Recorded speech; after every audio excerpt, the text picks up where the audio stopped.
Hi, this is Frank with Gallatin County GIS, And this is Dylan with Gallatin County GIS. and today we're here to talk about some of the great new features available on the new map interface for the Gallatin County Planning Map. Dylan, can you show us a bit about how to navigate around the new map? Sure, Frank. Many of you might be familiar with Google Maps. Our map behaves very similar. You can zoom in and out by using the scroll wheel on your mouse. You can double-click to zoom in. You can use the plus and minus buttons here on the top left to zoom in and out. And you can pan by clicking and dragging. I notice on the right-hand side of the map there's a layer controller. How does that work? The layer controller lists all of the data layers that are available within the map. You can turn layers on and off by selecting the checkbox to the left of the name. So for example, I can disable roads here by turning the checkbox off. The map loads without roads. Now if I click it back on again, you can see that roads are now visible. Now you might have noticed that some of the layer names appear in a light gray color. For those layers, you need to zoom in more for them to become visible. So for example, parcels here. As I zoom in on the map, you can see that parcels is now in a dark color. And as the map loads, parcels are now visible. Well, look at that. Are there any other backgrounds available for this map?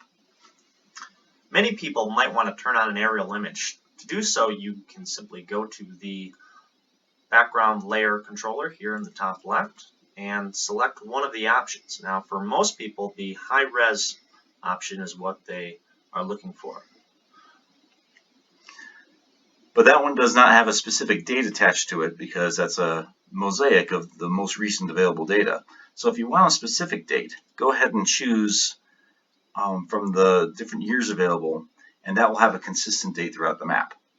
Correct. So Dylan, what if I want to find a particular address on a map? Our map has a search bar here at the top left. I can click on that and then enter any address that I wish to search for. Well, great. Let's look for the courthouse, 311 West Main.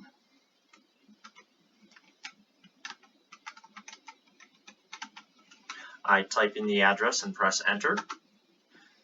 And the map zooms to the location and highlights the address. Takes you right there. Very nice. What if I want to find some information about a particular subdivision, say, instead of an address? Our map has several searches that you can choose from. By selecting the menu here, you can see that we have searches configured for addresses, roads, subdivisions, minor subdivisions, townships, and you can search for parcels by geocode, tax code, or COS. So let me select subdivisions. Well, the subdivision I was going to look for, I can't remember the name of it right now, but I remember it had the word park in it. If you type in a portion of the name, in this case park, you can see that the search brings up a list of all subdivisions that include the word park in the name. Hey, look at that. There's the name I'm looking for right there, Galactic Park Subdivision. Let's look at that one. I click the option on the list here. The map zooms to the location, highlights Galactic Park Subdivision, and as it loads, you can see there's the subdivision. Well, I wanted to find out some information about that center parcel in the subdivision. So if you click on the parcel on the map, you can see that a results window pops up. In the results window is all the features that are visible on the map at that particular spot that you clicked. So you can see we have options for parcel, the zoning designation, and the section.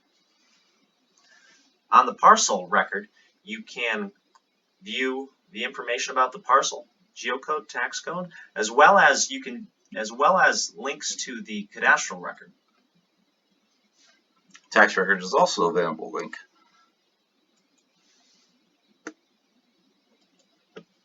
What about the zoning designation? So on the zoning designations pane, you can see that it is in the Four Corners district and it's zoned rural, residential, and agricultural. There's also a link to the planning department zoning page so you can learn more about what that means. All right. Well, I actually came to the map to look at the FEMA designated floodplain information. Is that available on this map? Yes, it is. So let me close the results window by clicking the X in the top right corner. And I'm going to turn zoning designations off to clean up the map a little bit. Now our FEMA layers are here at the top of the layer controller. By selecting them, you can see that it brings up all of the layers that we have for FEMA. Now we have firm panels, we have different floodplain information. By clicking on the map, you can see it brings up the results of that particular location. In this case, the firm panel is linked to here. And that brings up the FEMA map from the Gallatin County Planning Department. Yes, it does. I can also look at the flood hazard zone, which you can see in this particular location is in the 100-year floodplain.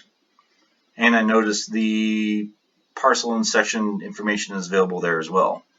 Yes, the results window pulls up all of the features that are visible at that location. Well, that's great. What other features are available on the new map? Many people might also like to use a measure tool, which we have here on the left side. You can measure area, distance, or the latitude and longitude of a particular location. Show us how the area feature works. So select the area button here and then choose which unit you want to use, which, let's try acres. So I can draw a box, and you can see that that is 46.6 acres. Oh, look at that. Is it possible to print this map? Yes, it is. So let me close out of the measure tool and click on our print tool, which is here on the left side. We have 4 print options at the moment. You can choose 8.5 by 11 landscape PDF, 8.5 by 11 portrait PDF, just the map in PDF, and the map as a JPEG. So let me choose 8.5 by 11 landscape PDF.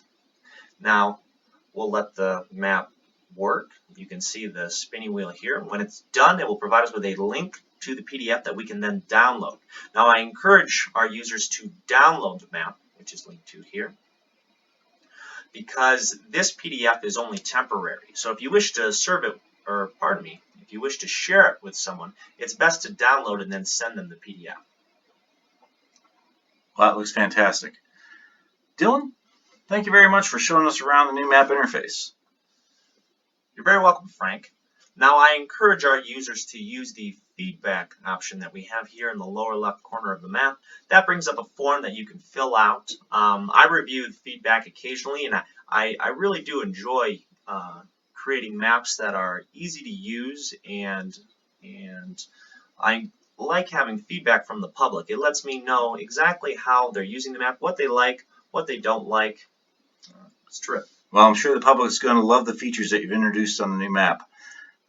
Folks, thank you for joining us, and we really hope you enjoy using the new interface for the Gallatin County Planning Map. Thank you, Frank.